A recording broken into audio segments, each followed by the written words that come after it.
సుమన్ టీవీలో మీ business promotions కోసం ఈ కింది నెంబర్ను సంప్రదించగలరు.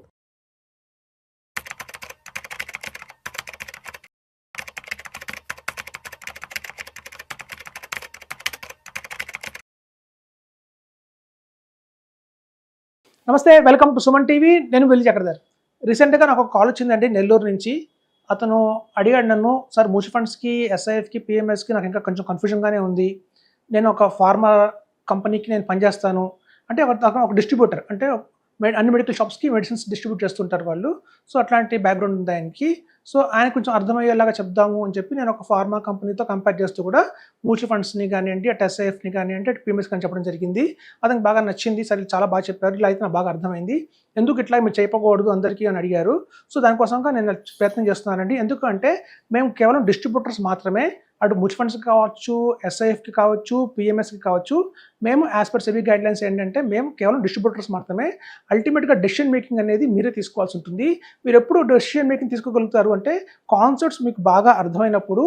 ఎప్పుడైతే మీకు కాన్సెప్ట్స్ బాగా అర్థమైనాయి, ఒక సబ్జెక్ట్ మీద మీకు కమాండ్ వచ్చింది, ఒక గ్రిప్ వచ్చింది అనుకున్నప్పుడే మీరు తీసుకునే నిర్ణయం కరెక్ట్గా ఉంటుంది. సో కాబట్టి మీ అందరికీ కూడా అర్థమయ్యేలాగా ఒక మంచి ఎగ్జాంపుల్స్ చెప్తాను నేను. చూడండి, ఇక్కడ చూడండి, మ్యూచువల్ ఫండ్స్, ఎస్ఐఎఫ్, పిఎంఎస్ అనుకుంటున్నాము. ఇక్కడ మ్యూచువల్ ఫండ్స్ అంటే మనకి హోమియోపతి లాంటిదండి, లాంగ్ టర్మ్. చూడండి, మనం జనరల్గా హోమియోపతి మెడిసిన్స్ కనుక తీసుకుంటే వాళ్ళు చెప్పేది అంతా ఏంటంటే ఒక 3 months ప్యాకేజ్ లాగా తీసుకోవాలి, 6 months ప్యాకేజ్ లాగా తీసుకోవాలి, ఒక లాంగ్ టర్మ్లోనే మీకు పనిచేస్తుంది, షార్ట్ టర్మ్గా మీరు రిటర్న్స్ ఎక్స్పెక్ట్ చేయకండి అని చెప్తారు. అంటే మనం వేసుకున్న వెంటనే మీకు తగ్గదు, ఒక లాంగ్ టర్మ్ అయితే ఉంటుంది, అప్పుడే మీకు ఫలితం ఉంటుందని చెప్తారు. హోమియోపతిలో ఎటువంటి సైడ్ ఎఫెక్ట్స్ ఉండవు. సో సింపుల్ మెడిసిన్ అండి, ఎవరైనా తీసుకోవచ్చు. చిన్న చిన్న స్వీట్ గొలిలాగా ఉంటాయి, అది చిన్నపిల్లల నుంచి పెద్దవాళ్ళ దాకా అందరూ ఇష్టపడతారు.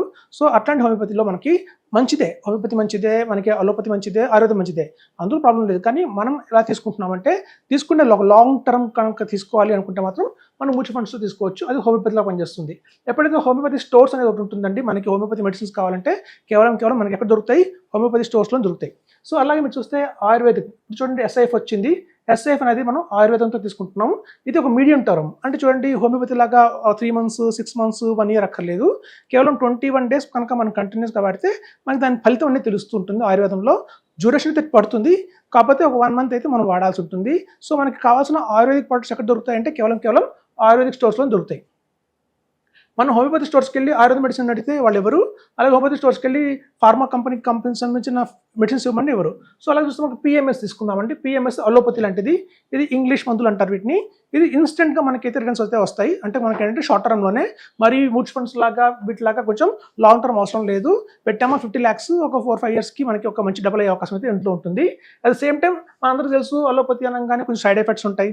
ఇప్పుడు ఎస్ఐఎఫ్లో ఒక సైడ్ ఎఫెక్ట్ ఉంటుంది. సైడ్ ఎఫెక్ట్ ఆయుర్వేదం అంటే జనరల్గా వేడి చేస్తుంది అంటారు. అంటే ఏమండి, మేము మెడిసిన్స్ తీసుకుంటే ఆయుర్వేదిక్ బాగా బాడీ హీట్ అవుతుందని చెప్తారు, ఒకటే చెప్తారు డ్రాబ్యాక్. సో అప్పుడు హీట్ అవుతుందంటే మనం 4 glasses వాటర్ తాగొచ్చు, బటర్ మిల్క్ తాగొచ్చు, కోకోనట్ వాటర్ తాగొచ్చు. సో అది కూడా మనకు కంట్రోల్ చేసుకోవచ్చు. అలాగే మనకి ఏంటంటే పిఎంఎస్లో మనకి సైడ్ ఎఫెక్ట్స్ ఎక్కువ ఉంటాయి అంటారు. అంటే చూడండి, ఒక టాక్సేషన్ ఎక్కువ పడుతుంది, చర్నింగ్ ఎక్కువ చేస్తారు అని మనకి చెప్తుంటారు చాలా మంది. సో యాక్చువల్ ట్యాక్సెస్ అనేవి మ్యూచువల్ ఫండ్స్లో ఒకేలాగా ఉన్నాయి. మనకి 12.5% లాంగ్ టర్మ్, పిఎంఎస్లో 12.5% లాంగ్ టర్మే ఉంది. కాకపోతే ఏంటంటే మ్యూచువల్ ఫండ్స్లో మనం ఎప్పుడైతే తీసుకుంటామో 20 years తర్వాత కానివ్వండి, 15 years తర్వాత కానీ అప్పుడు పెద్ద మొత్తంలో ట్యాక్స్ కట్టాల్సి వస్తుంది. పిఎంఎస్ అయితే ఏంటంటే ఏ ఇయర్కి అయినా మనం ట్యాక్స్ కట్టుకుంటూ ఉంటాము. ఒకవేళ లాస్ వస్తే కనుక పిఎంఎస్లో నెక్స్ట్ ఇయర్ వచ్చే ప్రాఫిట్లోకి దాన్ని మనం క్లబ్ చేసుకోవచ్చు. సో తద్వారా మనకి నెక్స్ట్ ఇయర్ కట్టే ట్యాక్స్ తగ్గిపోతుంది. సో మనకి ఈ పిఎంఎస్ అలోపతి వచ్చి మనకి షార్ట్ టర్మ్. సో ఎట్లయితే మనకి ఫార్మసీకి వెళ్ళి మనం కనుక హోమియోపతి మెడిసిన్స్ ఇస్తారా అంటే ఇవ్వరు. సో దానిదేనండి, కన్ఫ్యూజ్ అవ్వకండి. మనం వెళ్ళి చాలామంది మ్యూచువల్ ఫండ్స్ దగ్గరికి వెళ్ళి, అంటే హోమియోపతికి వెళ్ళి మనం కనుక ఫార్మా కంపెనీ మందులు కావాలంటే ఎలా ఎవరో వాళ్ళకి దాని మీద ఆ సబ్జెక్ట్ మీద కమాండ్ ఎలా ఉండదో, అలాగే మ్యూచువల్ ఫండ్స్ వాళ్ళ దగ్గరికి పిఎంఎస్ మనం అడగకూడదండి. వాళ్ళకి పిఎంఎస్ మీద సబ్జెక్ట్ నాలెడ్జ్ ఉండదు, అలాగే ఎస్ఐఎఫ్ సబ్జెక్ట్ నాలెడ్జ్ కూడా ఉండదు. అయితే కేవలం ఇండియాలో అండి, చాలా మొత్తం ఆల్ ఓవర్ ఇండియాలో కేవలం కొన్ని మాత్రమే ఉంటాయి. ఎట్లా అంటే ఒక బిల్డింగ్ లాగా. ఇక్కడ చూడండి, వన్ స్టాప్ సొల్యూషన్స్ అంటే ఇక్కడ మీకు చూస్తే ఒకటే చోట అన్ని అవైలబిలిటీలో ఉన్నాయి. చూడండి, ఇక్కడ చూస్తే మీకు హోమియో స్టోర్స్ వేరుగా ఉంది, ఆయుర్వేద స్టోర్స్ వేరుగా ఉంది, ఫార్మా వేరుగా ఉంది.